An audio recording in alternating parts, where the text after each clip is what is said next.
So today's first mod will be removing the stock radiator cover. Got this one online a few months ago and finally gonna install it real quick. I don't think we really need any instructions for this one, so looks like there's 4 bolts that we need to remove, 5mm.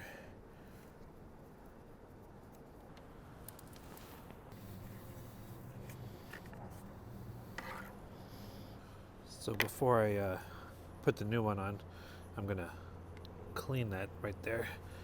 All right, let's put the new cover on.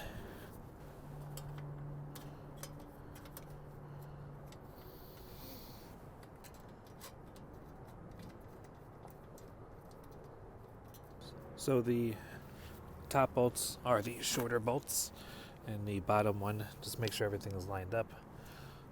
They have a longer bolt. And one thing I'm noticing is the radiator cap, the cutout, doesn't seem to really fit. If I go underneath the radiator cap, then it doesn't line up.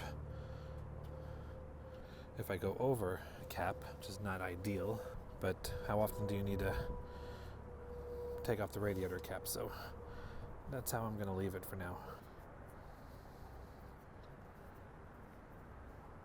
One other thing I wanted to mention about this new radiator cover is the quality.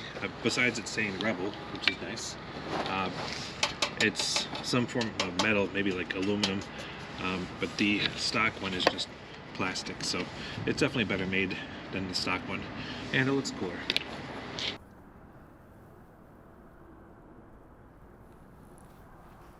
There you have it, new radiator cover installed.